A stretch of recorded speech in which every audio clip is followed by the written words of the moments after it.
નમસ્કાર, બે ઇન્ડિયાના ખાસ કાર્યક્રમ ધ ટ્રમ્પ ફાઇલ્સમાં આપ સૌનું સ્વાગત છે. ધ ટ્રમ્પ ફાઇલ્સમાં ખુલશે અનેક એવા રહસ્યો જે તમને ખ્યાલ પણ નહીં હોય.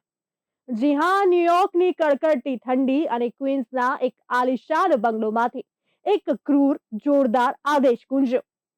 દુનિયામાં કાં તો તમે વિનર છો, કાં તો તમે લૂઝર.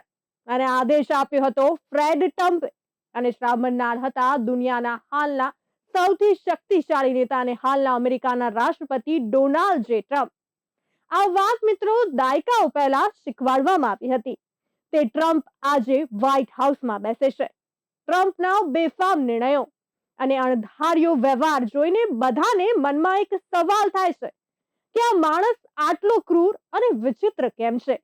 પોતાની જ ભત્રીજી મેરી ટ્રમ્પના ડોક્યુમેન્ટ્સથી માંડીને બોબ વુડવર્ડના સનસનીખેજ ખુલાસાઓ સીધી અને મેગી હેબરમેનની ડાયરીથી માંડીને ન્યુયોર્કના ફ્રોડ કેસના કાગળિયાઓ સુધી દરેક પાનું અત્યારે એ જ સત્યની ચીઝ પાડીને તેના જવાબ આપે છે. તો આજે આપણે અમેરિકાના રાષ્ટ્રપતિની વાત કરવાના છીએ, જેના માટે વાસ્તવિકતા કોઈ માયને નથી રાખતી. તેમને જોઈએ છે માત્ર પબ્લિસિટી અને વર્ચસ્વ.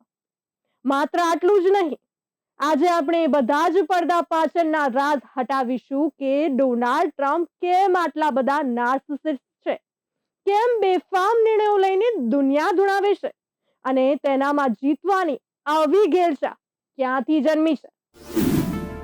અમેરિકાએ પોતાના ઇતિહાસમાં અત્યાર સુધી અલગ અલગ 45 રાષ્ટ્રપતિઓ જોયા, પણ ડોનાલ્ડ ટ્રમ્પ જેવા રાષ્ટ્રપતિ ક્યારેય નહીં જોયો હોય. તેમને મહાન માનવા વાળો પણ વર્ગ છે, અને અમેરિકાની લોકશાહી માટે ખતરો માનવા વાળો પણ વર્ગ છે. માતાનો અભાવ. નાનપણમાં માતાને ગંભીર બીમારી અને ભાવનાત્મક દૂરી. ક્રૂર અને કડક પિતા. ફ્રેડ ટ્રમ્પનો સંવેદનહીન અને કઠોર સ્વભાવ. મોટા ભાઈની કરુણતા. ફ્રેડ જુનિયરના વિનાશ જોઈને કઠોર બન્યા. સતત તુલના. પરિવારમાં પ્રેમ નહીં પણ માત્ર જીતની જ કિંમત. નમ્રતાનો પ્રત્યે નફરત. પિતાને કિલર અથવા લૂઝર બનાવવાની ઓફર. મિલિટરી સ્કૂલનો પ્રભાવ. 13 વર્ષની ઉંમરે શિસ્તના નામે મળેલી સજા. કાયદાથી ઉપર. અઢળક સંપત્તિને કારણે નિયમો તોડવાની આદત. ટ્રમ્પને સમજવા માટે આપણે તેમના પિતા ફ્રેડ ટ્રમ્પને સમજવા બહુ જરૂરી બની જાય છે. મેરી ટ્રમ્પ, જે ટ્રમ્પના ભત્રીજી છે અને ક્લિનિકલ સાયકોલોજિસ્ટ પણ છે, તે પોતાના પુસ્તક ટુ મચ એન્ડ નેવર ઇનફમાં લખે છે કે ટ્રમ્પ પરિવારના ઘરમાં પ્રેમ જેવી કોઈ વસ્તુની કોઈ કિંમત નથી. ત્યાં માત્ર એક જ સિક્કો ચાલે છે, victory, winner versus loser philosophy. Fred પોતે એક ટચ રિયલ એસ્ટેટ ડેવલપર હતા.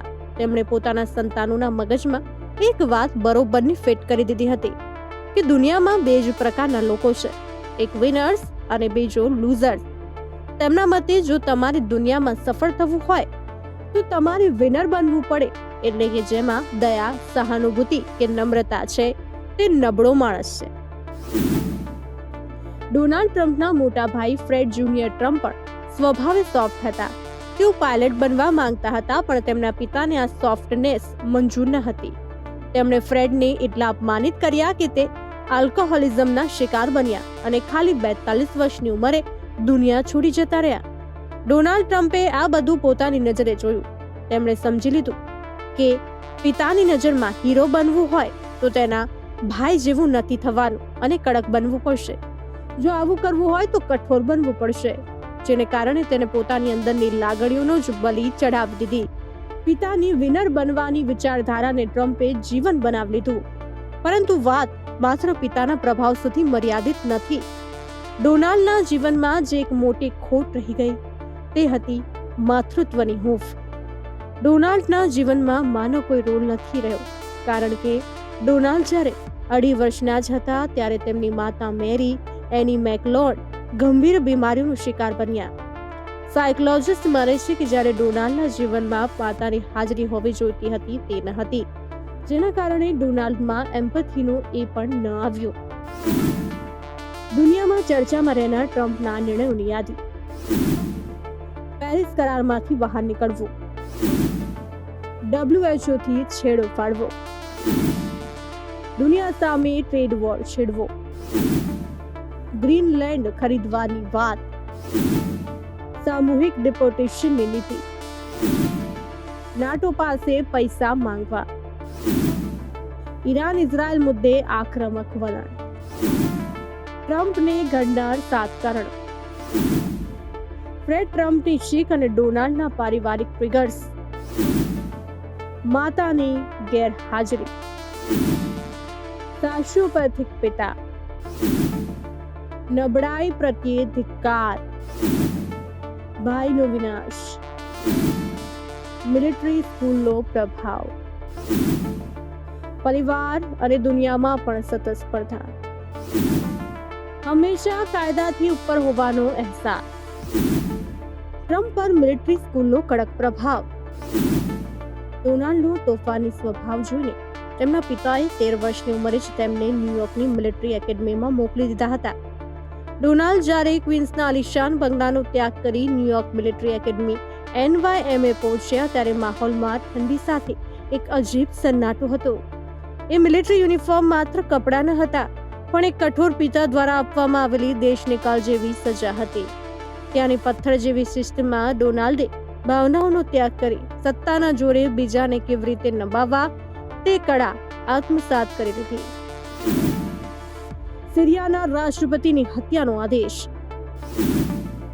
કોરોના વાયરસની ગંભીરતા જાણી જોઈને છુપાવવી, પરમાણુ હથિયારો વિશે બેજવાબદાર નિવેદનો,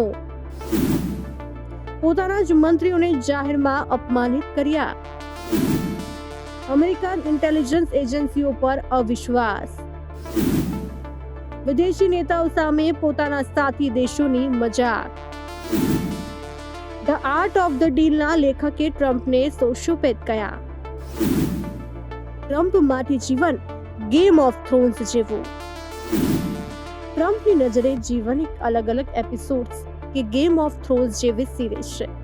ટૂંકમાં ટ્રમ્પ એવા માણસ છે કે એકવાર તે ખોટું બોલે છે તો બીજી વાર તે તેની એકદમ ઓપોઝિટ વાત કરે છે, જેનો તેને કોઈ પછતાવો પણ નથી હોતો, કારણ કે તેમના માટે બંને સમય અલગ અલગ અને ઇન્ડિપેન્ડન્ટ છે. માટે જ આવા લોકો ક્યારેય પોતાની ભૂલો સ્વીકારી શકતા નથી અને તેમાંથી શીખી પણ નથી શકતા. તેમના માટે સાચું એ જ છે જે તેમને જીતવા માટે કે આગળ વધારવા માટે મદદ કરે છે.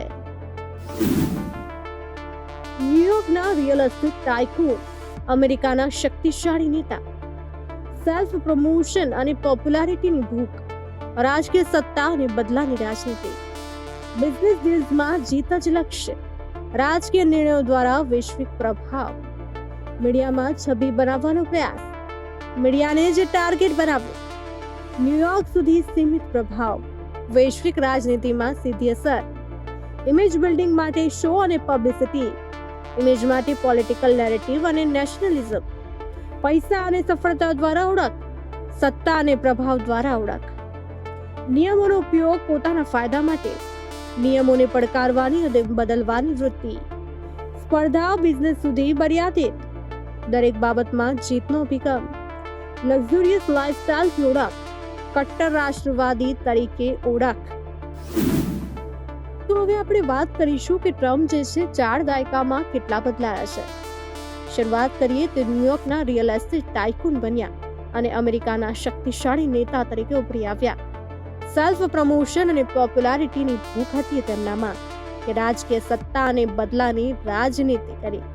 બિઝનેસ ડીલ્સમાં જીત જ લક્ષ્ય એમનું હતું. આવું રાજકીય નિર્ણયો દ્વારા વૈશ્વિક પ્રભાવ પડ્યો, મીડિયામાં છબી બનાવવાનો પ્રયાસ કર્યો, સાથે મીડિયાને જ ટાર્ગેટ બનાવ્યું, ન્યુયોર્ક સુધી સીમિત પ્રભાવ, વૈશ્વિક રાજનીતિમાં સીધી અસર થઈ, ઇમેજ બિલ્ડિંગ માટે શો અને પબ્લિસિટી, ઇમેજ માટે પોલિટિકલ નેરેટિવ અને નેશનલિઝમ, સાથે પૈસા અને સફળતા દ્વારા ઓળખ બનાવી, સત્તા અને પ્રભાવ દ્વારા ઓળખ બનાવી, નિયમોનો ઉપયોગ પોતાના ફાયદા માટે કર્યો અને સાથે નિયમોને પડકારવાની અને બદલવાની પણ વૃત્તિ રાખી, સ્પર્ધા બિઝનેસ સુધી મર્યાદિત, દરેક બાબતમાં જીતનો જ અભિગમ, લક્ઝુરિયસ લાઇફસ્ટાઇલથી ઓળખ મેળવી, કટ્ટર રાષ્ટ્રવાદી તરીકે ઓળખ,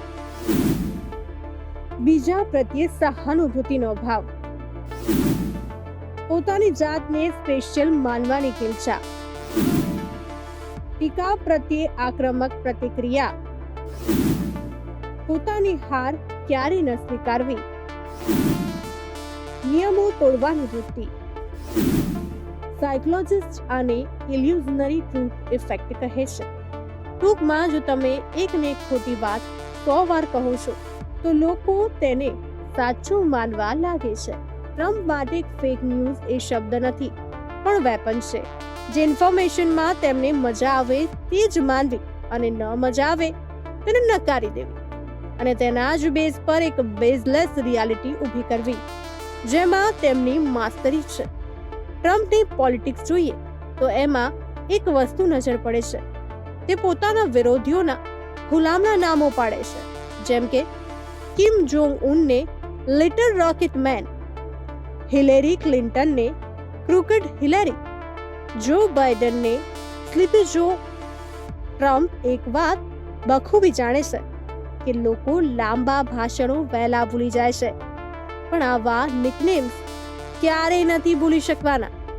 તો આ કોઈના કેરેક્ટર પર એક સાયકોલોજીકલ અટેક છે.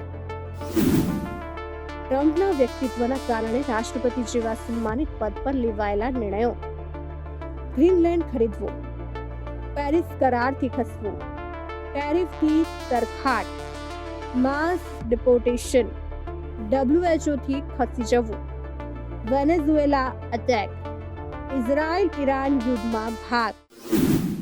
તો મિત્રો, આ છે ડોનાલ્ડ ટ્રમ્પની વાસ્તવિકતા. એક એવો નેતા જેમના માટે દુનિયા કોઈ નૈતિક મૂલ્યનું મેદાન નથી, પણ એક બિઝનેસ ડીલ છે. જેમના માટે સંબંધોનો અર્થ પ્રેમ કે લાગણી નથી, પણ હાર કે જીત છે. ફ્રેડ ટ્રમ્પના એ આલિશાન બંગલામાં રોપાયેલું વિનર બનવાનું બીજ આજે વ્હાઇટ હાઉસના નિર્ણયોમાં વટવૃક્ષ બનીને દેખાય છે. મેરી ટ્રમ્પના પુસ્તકો હોય કે બોબ વુડવર્ડના ખુલાસા, એક વાત તો સ્પષ્ટ છે કે ટ્રમ્પ માત્ર અમેરિકાના રાષ્ટ્રપતિ નથી, પણ એક એવી માનસિકતાનું પ્રતીક છે જ્યાં સત્તા જ સર્વોપરી છે. કોઈ તેમને માસ્ટર ઓફ પબ્લિસિટી કહે છે, તો કોઈ ડેમોક્રેસી માટે ખતરો. પણ સત્ય એ છે કે ટ્રમ્પને સમજવા માટે તમારે રાજનીતિના ચશ્મા ઉતારીને મનોવિજ્ઞાનના એક્સરેથી જોવું પડશે. શું એક વ્યક્તિની જીતવાની આ ઘેલછા આખી દુનિયાને બદલી નાખશે, કે પછી ઇતિહાસ તેમને માત્ર એક અણધાર્યા અધ્યાય તરીકે યાદ રાખશે? આ સવાલનો જવાબ સમયના ગર્ભમાં છુપાયેલો છે.